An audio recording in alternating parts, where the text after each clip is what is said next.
ศรัทธาสาธุชนญาติโยมท่านพุทธบริษัททั้งหลายวันนี้รายการธรรมประทีปส่องต่างก็ได้มาพบปะกับพ่อแม่พี่น้องศรัทธาสาธุชนญาติโยมแห่งครั้งหนึ่งวันนี้เป็นวันอาทิตย์ที่17เดือนกันยายนพุทธศักราช2566ซึ่งตรงกับเดือน12เหนือเดือน10ใต้ขึ้น3ค่ำวันนี้เป็นวันหยุดการหยุดงานพักผ่อนของข้าราชการบ้านเมืองสถานการศึกษาพี่น้องศรัทธาญาติโยมก็เช่นเดียวกันเขาบ่มีธุระปะปังอันสำคัญก็ได้พักผ่อนนอนกันที่บ้านที่จองพักผ่อนทำความสะอาดเช็ดถูบ้านจองของเฮาแล้วก็เป็นช่วงที่ฝนตกชุกญาติโยมตั้ง2-3 วันนี้ก็ตกตั้งแต่เมื่อคืนเป็นเครือมาถึงเมื่อเจ้านี้ฝนตกนั่นการเดินการไปมาการสัญจรเป็นที่ลำบากและก็เดินในบ้านในจองควงบ้านควงจองก็ต้องระมัดระวังข้อสำคัญถ้าเฮามีอย่างยันกันร่างก็ใจไม้เต้าญาติโยมใจไม้เต้ายันกันร่างป้องกันความหกล้มต้าวเผลอถ้ามันล้มมันต้าวมันเผลอตอนเมื่อแก่นี่ลำบากนะลำบากไปไหนบ่ได้ช่วยตัวเองบ่ได้ก็เป็นที่ลำบากญาติโยมท่านสาธุชนทั้งหลายก็ต้องระมัดระวังการเดินทางการสัญจรอย่าไปกาดไปลีที่มันชื้นแฉะผู้คนฟักไฟขี่รถขี่รางก็อย่าไปฟังไปฟ้าวอันนี้วันหยุดวันนี้ทางสถานีวิทยุชุมชนคณะสงฆ์อำเภอฝางเพื่อก็จะเปิดซอนะญาติโยมนะเปิดซอประวัติต่างๆซอส่งเสริมศีลธรรมวัฒนธรรมคือคนรุ่นเก่ารุ่นอายุ60 ปลายขึ้นไปได้ฟังซอซึ่งเป็นวัฒนธรรมประเพณีการฟัง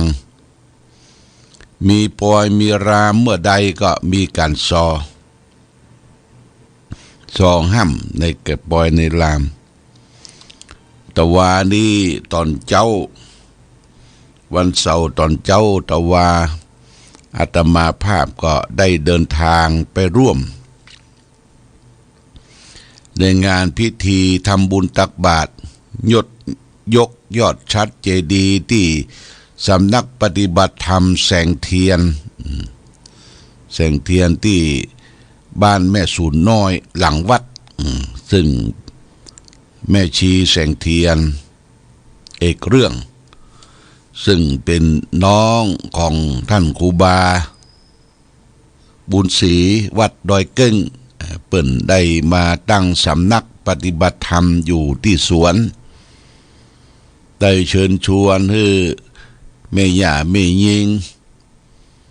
ได้เข้าไปบวชเป็นชีปฏิบัติธรรมได้เข้าถึงธรรมแต่ว่านี่มีการทำบุญได้นิมนต์สังฆประสงค์มาเจริญพุทธมนต์มาทำบุญทักษิณานุประทานอุทิศส่วนกุศลคือแก่พ่อปิ่นแม่จันดีเอกเรื่องแต่ว่านี่เปิ้นเอาอัฐิกระดูกมาบรรจุที่ยังสำนักปฏิบัติธรรมแสงเทียนที่บ้านแม่สูนน้อยแต่มาก็เข้า ไปร่วมนิมนต์ได้ไปร่วมสวดมาติกาบังสกุลแล้วก็ได้กลับมาที่วัดก็มาฮื้อศีลฮื้อปอนแก่ญาติโยมที่ปฏิบัติธรรมประจำวันเสาร์ตะวันนี้ก็นักหลายพอสมควรแต่ไม่ได้สวดบนแปรร่วมเสร็จแล้วก็เดินทาง10 โมงเดินทางไปส่งสักการรับทายทานในงานศพของนายดวงเดชชายคำบ้านสันปะคาตำบลแม่สาวอำเภอแม่อายแล้วก็กลับมาบ่าย2 โมงก็ได้ไปร่วมทำบุญทอดผ้าป่าสามัคคีของวัฒนธรรมอำเภอฝางโดยมีการนำของท่านในอำเภอนพรัตน์สุวกิจไพศาลเป็นต้นเป็นประธานสภาวัฒนธรรมอาจารย์บุญธรรมโพงเงินที่วัดต้นรุงเสร็จจากที่หันก็ประมาณสัก3 โมงครึ่งก็ขึ้นวัดนี่ก็คิดจะวัดตะวาเนี่ยวันที่16แต่ที่เจดีย์2 พี่น้องดอยนางแก้วก็ได้ทราบข่าวว่าเปิ้นมีการทำบุญตามเข้าสลากก็บ่ได้ไปห่วมไปหามเพราะว่าภารกิจที่ฝางนี่ก็นักนะและคุณกนกพิษชัยนาร้านนานาพันธ์ได้ไปร่วมก็ได้มอบหมายให้คนกนกพิษชัยนาเป็นตัวแทนหลวงพ่อเป็นตัวแทนของพี่น้องเจ้าอำเภอฝางได้นำของกินของทานไปห่วมที่งานตามเข้าสลักกพัดที่วัดพระธาตุสี2 เมืองเวียงป่าเป้าติดต่อกับเขตดอยสะเก็ด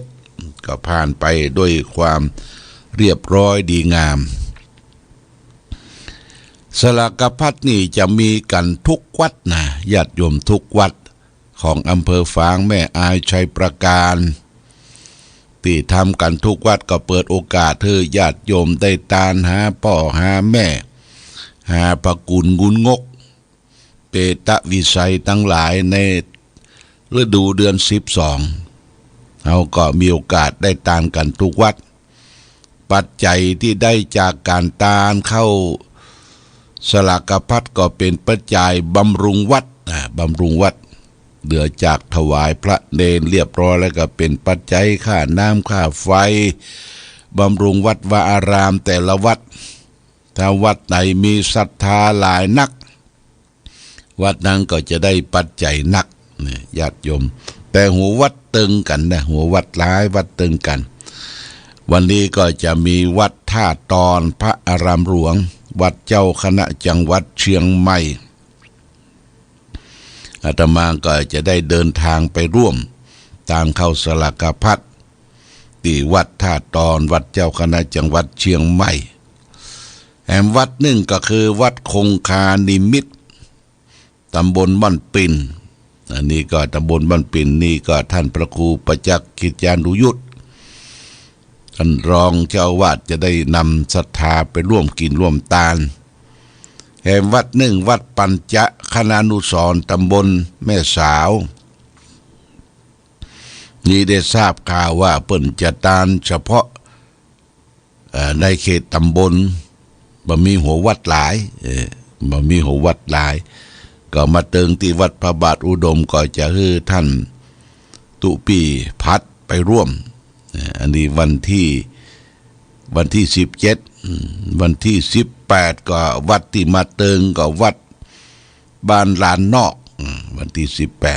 18วันที่19นี่ก็จะดูเหมือนจะเป็นวัดเจดีย์งามนะเจดีย์งามวันที่19ก็ไล่กันไปนี่การตานเข้าสลักกพัดประจำปีสำหรับวัดพระบาทอุดมนั่นญาติโยมตรงกับเดือน12เหลือแรม2 ค่ำวันที่1เดือนตุลาคมนะวันที่30นั่นก็จะเป็นวัดคูหาวาลีเกษมสันปัญญางวันเสาร์ วันเสาร์วัดสันปัญญางเปิ้นตาลวันอาทิตย์วัดพระบาทอุดมก็จะได้ตาลกันนี่ก็แจ้งเรื่องราวกินตาลของช่วงในเทศกาลเซียนซิบสองเหนือคือตาลเข้าสลักพัดคือแก่ศรัทธาญาติโยมไปอยู่ที่ไหนใกล้ที่ไหนวัดไหนก็เคยกูรูเคยตาลเคยกินเคยตาลร่วมกันก็ไปลู่ไปกินไปตาลร่วมกันวันที่ศีลที่แล้ววันที่14นี่ก็ไปออกรายการธรรมะโดยการนำของท่านพ่ออาจารย์เจเลขจรพ่ออาจารย์เจเลขจรนี่ก็อยู่ที่วัดโพธิ์ทองบ้านดันในไปเปิ้นมีการไปฟังธรรมมีคนนอนจองนอนวัดอยู่จำนวน204คนตึงหญิงตึงชายผู้หญิงนี่100อุบาสิกานี่100ป่ายผู้ชายก็ประมาณสัก60ป่ายเนี่ย204คนได้ไปฮื้อธรรมะแสดงธรรมแล้วก็เปิ้นได้รวบรวมยอดปัจจัยส่วนหนึ่งจำนวน 2,940 บาทอันนี้ขอเอาถวายเป็นกองทุนอาพาธสงฆ์ก็จะได้มอบคือเลขาอำเภอได้ไปเข้ากองทุนอาพาธสงฆ์ต่อไปและปัจจัยส่วนหนึ่งป้อนานขจรแม่หมายป้อนานขจรแม่หมายได้ถวายค่าไฟค่าบำรุงสถานีค่าไฟฟ้า200 บาทแล้วก็มีแม่อุ้ยดาวแก้วบุญเรืองได้ถวายเป็นค่าน้ำค่าไฟวัดพระบาทอุดมแห่ง500 บาทอนุโมทนาสาธุที่ไปรับในวันแสดงธรรมปาฐกถาธรรมที่วัดโพธิ์ทองบ้านลันในวันที่14ที่ผ่านพ้นมาวันเดือนดับก็ขออนุโมทนาสาธุกับทุกท่านมาณโอกาสนี้โดยวันนี้ได้มาพบกับญาติโยมท่านสาธุชนทั้งหลายก็จะได้นำสาระคังธรรมมามาจามาฝากคือแก่ศรัทธาญาติโยมเพื่อเป็นข้อคิดสะกิดเตือนใจวันนี้จะเอาธรรมะเรื่องปิยธรรมกถาปิยธรรมกถานี่ว่าด้วยธรรมอันทำให้คนเป็นที่รักเฮาจะยะอย่างใดเฮาจะฮือเป็นที่รักแก่บุคคลอื่นพระพุทธเจ้าก็ตรัสไว้ในพระไตรปิฎกมหาปฏิวัคตติยปัญญสาสอังคุตรนิกายพระไตรปิฎกเล่มที่21หน้า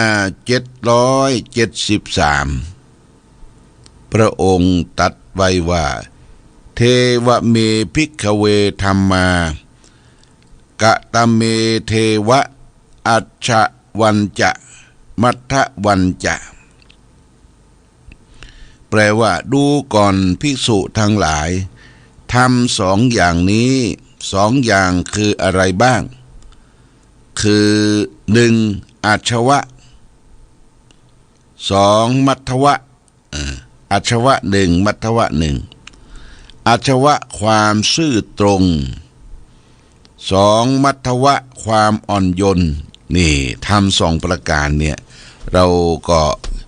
ปฏิบัติแล้วก็จะได้เป็นที่ฮักปิญาแปลงแก่บุคคลอื่นที่ร่วมงานกันว่าทั้งที่เป็นพ่อเลี้ยงแม่เลี้ยงลูกน้องป้องปายทำงานร่วมกันโดยบัลลับการบังใบเริ่มตั้งแต่ครอบครัวเป็นผัวเป็นเมียกันมีอย่างมีความซื่อตรงต่อกันบรับการบังใบบลักกินก่อนบซ่อนกินลุนจะได้เป็นที่รักแก่คนและเทวดาทั้งหลายข้อที่1อาชวะความซื่อตรงนี่สำคัญนะญาติโยมความซื่อตรงความซื่อสัตย์นี่สำคัญสำหรับชีวิตของคนเฮาที่จะอยู่ร่วมกัน เมื่อเราทำความซื่อตรงแก่บุคคลอื่นทั้งกายวาจาและกระทางจิตใจเรียกว่าเราเป็นผู้ที่มีความสำคัญภาษาฝรั่งเป็นว่ามีเครดิตมีเครดิตเครดิตนี่สำคัญญาติโยมถ้าหมดเครดิตหมดความเชื่อถือหมดความซื่อตรงต่อบุคคลอื่นเนี่ยเขาก็หมดสภาพอย่างประเทศตังฝรั่งอเมริกานี่ญาติโยมนะตังปูนเปิ้นจะซื้อรถซื้อบ้านนี่เปิ้นจะซื้อผ่อนทั้งนั้นบ่ใจมีตรงโต๊ะเอาตังไปออกกำเดียวบ่ใจเปิ้นจะซื้อผ่อนการซื้อผ่อนนี่มันเป็นการสร้างเครดิตความซื่อตรงให้กับตัวเองถึงเวลาก็ไปชำระสาทางจ่ายให้เปิ้นเมื่อจ่ายให้เปิ้นอย่างบักขาดตกบกพร่องไปถึงกำหนดจับจ่ายอย่างรถยนต์สักกันที่เฮาผ่อนเอาไว้นะเฮาบ่ให้มันเสียเครดิตถึงเวลาก็เอาไปจ่ายให้เปิ้นบ้านสักหลังหนึ่งก็เหมือนกันถึงเวลาก็เอาไปจับจ่ายใช้ให้เปิ้นทีนี้เครดิตดีเนี่ยเปิ้นจะมีบัตรเครดิตมาให้นะมาส่งถึงที่บ้านเลยที่พักที่อาศัยเลยบัตรเครดิตจากหน่วยงานต่างๆจากหน่วยงานต่างๆมีบัตรเครดิตเนี่ยมันจะมีค่ามีราคาจะมีเงินเป็นหลายร้อยเหรียญหลายพันเหรียญก็มีไปที่ไหนเฮาบ่ต้องพกสตุ้งสตางค์ไปโดยพกบัตรเครดิตหรือตั้งบ้านเฮาเลยว่าบัตร ATM ประเด็นนี้นิยมกันใจบัตร ATM จำชื่อจำรหัสแล้วก็เอาบัตรเนี่ยไปกดเอาสตุ้งสตางค์หรือฝากสตุ้งสตางค์ที่ธนาคารร้านค้าใหญ่ต่างๆเปิ้นจะใช้บัตรเครดิตนี้เกิดมาจากที่เฮาได้บัตรเครดิตจากหน่วยงานบริษัทต่างๆที่เปิ้นให้เครดิตแก่เฮานี่นะพอเฮามีความซื่อตรงเรียกว่าอาชวะเป็นที่ฮักเป็นที่ปิยาแปลงแก่บุคคลอื่นข้อที่สองคนที่จะเป็นที่ฮักที่ชอบที่สรรเสริญแก่บุคคลอื่นนั่นก็คือมัทวะมอม้ามหานากาศทอทหารวอแหวนสระมัทวะความอ่อนโยนนี่ความอ่อนโยนเนี่ยเป็นว่าอ่อนตั้งนอกแข็งตั้งในญาติโยมอ่อนตั้งนอกนี่หมายความว่าร่างกายกิริยาวาจาอ่อนน้อมถ่อมตนแต่จิตใจเป็นคนเข้มแข็งเรียกว่าอ่อนนอกแข็งในจิตใจเข้มแข็งบ่อ่อนปวกเปียกเมื่อมีสิ่งใดสิ่งหนึ่งเข้ามากระทบในด้านจิตใจคืออ่อนนอกนะแข็งในญาติโยมนะบางทีเฮาแข็งนอกอ่อนในอย่างนี้ใจบ่ได้ตั้งร่างกายวาจาจิตใจเป็นคนกระดังกระเดืองชอบดุชอบด่าชอบทำสิ่งที่ผิดร่างกายวาจาใจแต่ในจิตใจเป็นคนอ่อนเปียกอ่อนเปียกและแข็งนอกอ่องในนี่ก็ใจบ่ได้เฮาต้องเป็นคนเข้มแข็งทั้งจิตทั้งใจเป็นประการสำคัญข้อสำคัญกับเขาฮืออ่อนนอกและแข็งในฮือจิตใจเฮาเข้มแข็งเมื่อมีสิ่งใดสิ่งหนึ่งเข้ามากระทบตั้งตาหูจมูกลิ้นกายใจนี่ญาติโยมเฮาฮือเป็นคนที่รับรู้มีปัญญามีสติเรียกว่าอ่อนนอกแข็งในเป็นมัทวะเป็นความอ่อนโยนอูจาคารเพาะสนอโสดหูจักที่ต่ำที่สูงหูจักสัมมาคารวะต่อครูบาอาจารย์ต่อพ่อแม่พ่อผู้เฒ่าผู้แก่ เราเป็นคนเกิดมาทีหลังเป็นคนยังอ่อนอยู่ยังบทำตนเป็นการกระด้างแข็งต่อผู้หลักผู้ใหญ่ที่อยู่เหนือเฮาต่อพ่อต่อแม่ต่อครูบาอาจารย์ต่อพระเจ้าประสงค์มีกิริยาวาจาเรียบร้อยอูจาแต่ละครั้งยกมือสาธุแสดงถึงความนอบน้อมนี่คือมัทวะคือความอ่อนโยนเราก็จะเป็นคนที่ฮัก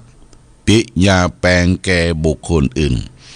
เนี่ยญาติโยมได้ฝากเป็นหลักคิดคือเราและท่านทั้งหลายได้พิจารณาสิ่งเล็กๆน้อยๆในปัจจุบันนี่ญาติโยมเท่าที่มาสังเกตประสบพบหันความอ่อนโยนนี่บ่ค่อยจะมีนะบ่ค่อยจะมีเพราะได้รับการฝึกฝน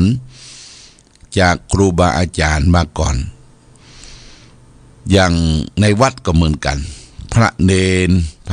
ในสมัยปัจจุบันเนี่ยเตียวทื่อญาติโยมสองหน้าครูบาอาจารย์บักก้มบักเงยเตียวเอวแข็งทื่อนี่คือบรรับการฝึกฝนอบรมแต่ก่อนการที่ผ่านพ้นมาสมัยที่เขาเป็นเด็กวัดขยมวัดเปิ้นจะอบรมสั่งสอนให้รู้จักขนบธรรมเนียมประเพณีไปกินไปตามกับครูบาอาจารย์นี่จะไปเดินเอียงเปิ้นจะไปเดินล้ำเปิ้นให้เดินตั้งหลังต่อตัวก้นตัวหลังครูบาอาจารย์แต่ก่อนนี้ไปฮับตาลที่ไหนเปิ้นจะมีการถืออยู่สองอย่างพอครูบาอาจารย์ไปนั่งที่ฮับกินฮับตาลแล้วจะถือร่มถือจ้องแล้วก็ถือเกิบรองเท้ารออยู่ที่หน้าบันไดนะยอดอยู่หน้าบันไดนี่ขยมตะกอนนะขยมตะกอนอู้จากับครูบาอาจารย์ก็ยกมือสากราบไหว้เป็นคนรับใจใกล้ชิดมีความเป็นมัทวะมีความอ่อนโยนเนี่ยประเด็นนี้พระเนนไปอยู่ในวัดนี่บ่ได้เป็นขยมวัดบ่ได้ไปอยู่วัดมาก่อนไปบวชสามเณรภาคฤดูร้อนฝึกแค่สักวันสองวันบางทีกรรมไว้กรรมสากรรมที่จะบรรพชาเป็นสามเณรยังกล่าวบ่ได้ต้องเอามาสอนต้องเอามาแจงพอแต่ก็เต็กมุดเต็กพูดเต็กปั๊มเต็กมูดเต็กกรรมเอาไปบวชแล้วก็มันกิริยาวาจาที่อยู่กับบ้านกับจองมันติดมาญาติโยมติดมาหลายอย่างความขี้เกียจขี้ค้านความเป็นที่ว่าบ่ค่อยจะเรียบร้อยนะก็มีอยู่ต้องมาฝึกมาฝนมาอบรมคือการศึกษาคือพร่ำเพียรเรียนรู้เนี่ยความกระด้างกระเดียงมันก็มีเป็นเรื่องของที่บ่ได้ฝึกฝนอบรมมาก่อนลูกหลานเฮาก็เหมือนกันญาติโยมนะบางทีขึ้นที่ต่ำย่ำที่สูงเป็นการสวื้อลูกหลานที่ไปห้ามไปเรียนตึงวันเนี่ยถ้าโรงเรียนที่เปิ้นอบรมบ่มนิสัยเป็นการดีก็จะใจประโยชน์มีความอ่อนน้อมถ่อมตนต่อผู้รักผู้ใหญ่ต่อพ่อต่อแม่ต่อพ่อต่อแม่อันนี้เป็นเรื่องสำคัญแต่ก่อนเปิ้นถึงถือว่าถ้าเปิ้นอยู่ที่สูงอาบน้ำมาก่อนเขาก็จะต้องนับถือเพราะเป็นคนที่มีประสบการณ์ผ่านงานมานักเอาประสบการณ์ผ่านงานมานักมาอู้มาจ๋ามาตีมาเตือนแต่ประเดี๋ยวนี้ญาติโยมนะใครบอกให้ฟังไผ่เนอะเป็นสังคมก้มหน้าประเดี๋ยวนี้สังคมก้มหน้าเอาไปที่ไหนนี่ยังบอกให้ไหวทูเจ้าก้มหน้าพอกับโทรศัพท์เคลียร์ฮะน่ะเคลียร์โทรศัพท์บ่สนใจไผจะมาจะไปเป็นสังคมก้มหน้านะ ดูกับโทรศัพท์ดูกับเล่นเกมดูกับข่าวยังเรื่องราวต่างๆเนี่ยญาติโยมคนเฮาก็เลยขาดวัฒนธรรมความมัธวะความอ่อนโยนจากที่บ่ได้ฝึกฝนอบรมไปจึงทำอย่างกระด้างกระเดื่องนะขาดคุณธรรมขาดธรรมะนี่ฝากเป็นหลักคิดแก่ญาติโยมท่านสาธุชนทั้งหลายบางทีกาบบ่จ้างไหวบ่จ้างเป็นปะงงปะง่างใบเบญจางข้าประดิษฐ์ที่ติดที่เต้าห้าแห่งนี่ก็บ่จ้าง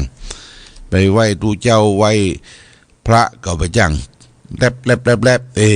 ที่ไหวบ่จ้างเพราะบ่ได้การรับการฝึกฝนอบรมมาก่อนนี่เราก็ต้องช่วยกันเตรียมช่วยกันสอนต่อไปเอาละญาติโยมท่านสาธุชนวันนี้รายการธรรมะประทีปส่องต่างได้มาพบท่านสาธุชนทั้งหลายก็พอสมควรแก่กาลเวลาขอความผาสุกความมีธรรมจงมีแก่ศรัทธาสาธุชนญาติโยมทุกท่านรายการธรรมะประทีปส่องต่างต้องขอลาก่อนขอผู้ฟังจงตั้งมั่นจิตหันษาโดยธงชาติและเพลงชาติไทยเป็นสัญลักษณ์ของความเป็นไทยเราจง